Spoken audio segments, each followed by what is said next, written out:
सध्या देशात एकच चर्चा आहे, गॅस सिलेंडर. कुठे बुकिंग मिळत नाहीये, तर कुठे डिलिव्हरीसाठी 10-15 दिवसांची प्रतीक्षा करावी लागतीये. मग प्रश्न उभा राहतोय की खरंच देशात गॅसचा तुटवडा आहे की हे केवळ राजकारण आहे.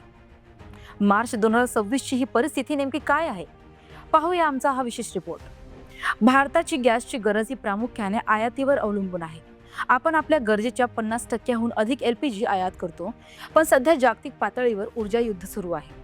रशिया युक्रेन युद्धानंतर जागतिक पुरवठा साखळी विस्कळीत झाली आहे. युरोपने रशियाचा गॅस नाकारल्यामुळे आता सर्व देशांची नजर आखाती देशांकडे वळली आहे, ज्यामुळे मागणी वाढली आणि पुरवठा कमी झाला आहे.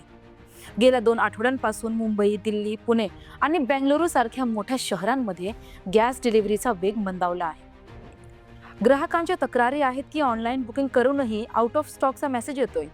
दुसरीकडे कमर्शियल सिलेंडरच्या किमतीतही मोठी वाढ झाली आहे, ज्याचा थेट परिणाम हॉटलिंग आणि सर्वसामान्यांच्या खिशावर होतोय.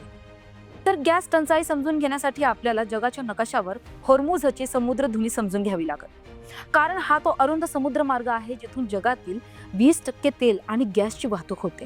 ज्यात सर्वात मोठा अडथळा निर्माण होतोय तो इराण आणि पाश्चिमात्य देशांमधील वाढता तणाव.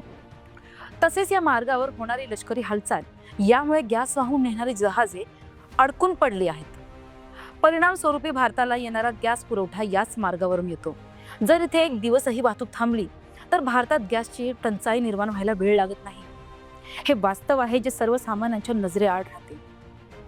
तसेच केवळ पुरवठाच नाही तर इंटरनॅशनल बेंचमार्क प्राइसमध्ये वाढ झालेली आहे, हे सुद्धा मोठे कारण आहे. सौदी अरामको सारख्या कंपन्या जेव्हा दर वाढवतात, जेव्हा भारतीय तेल कंपन्यांवर दबाव येतो, जेव्हा आयातीचा खर्च वाढतो, तेव्हा सरकारला एकतर सबसिडी वाढवावी लागते किंवा ग्राहकांवर बोजा टाकावा लागतो. सध्याच्या काळात डॉलर्सच्या तुलनेत रुपयांचं मूल्य घसरल्याने गॅसची आयात अजूनही महाग झाली आहे. आता वळूया या रिपोर्टच्या सर्वात महत्त्वाच्या आणि तितक्याच वादग्रस्त भागाकडे. हे राजकारण आहे की वास्तव? जेव्हा गॅसची टंचाई निर्माण होते तेव्हा त्याचे पडसाद गल्लीपासून दिल्लीपर्यंत उमटतात. पण सध्याच्या काळात या टंचाईला धार्मिक आणि भावनिक वळण देण्याचा प्रयत्न होताना दिसतोय. गॅस सिलेंडरच्या लांबच लांब रांगा पाहून ठाकरे गटाचे खासदार संजय राऊत यांनी केंद्र सरकारवर निशाणा साधलाय.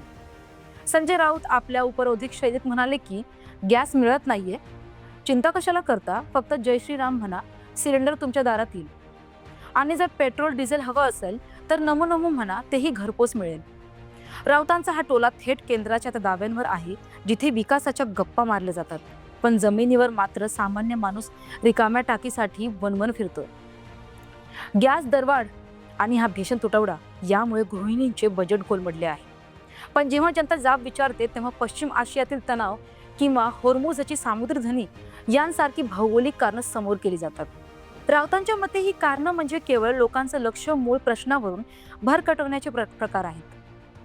भक्तीचा आधार घेऊन लोकांच्या भुकेकडे दुर्लक्ष केलं जातंय, असा जळजळीत प्रश्न आता विरोधकांनी उपस्थित केला आहे. पश्चिम आशियातील तणावामुळे पुरवठा विस्कळीत झाला आहे हे खरं मानलं तरी प्रश्न उरतोच की डिजिटल इंडियाच्या काळात सिलेंडर 2-2 आठवडे वेटिंगवर का आहे? आणि नेत्यांच्या या शाब्दिक टोलेबाजीने सामन्यांच्या घरातील चूल पेटणार आहे का? आणि सर्वात मोठा संशय म्हणजेच जेव्हा गॅसची कमतरता निर्माण होते तेव्हा त्याचे दर वाढतात, पण ही कमतरता मॅनेज केलेली असते का? अनेकदा असं होतं, मोठ्या कंपन्या आणि एजन्सी गॅसचा साठा करून ठेवतात जेणेकरून किमती वाढल्यावर ते विकता येईल. आणि दुर्दैवाने या साठेबाजीला अनेकदा राजकीय वरदहस्त असतो. नेत्यांना मिळणारा फंड आणि गॅसच्या वाढत्या किमती यांचा काही संबंध आहे का? तर हा एक न सुटलेला प्रश्नच आहे. पण या सगळ्या आरोप प्रत्यारोपात भरला जातोय तो केवळ आम आदमी, ज्याला इंटरनॅशनल मार्केट समजत नाही, ज्याला होर्मुझची समुद्रधुनी माहीत नाही.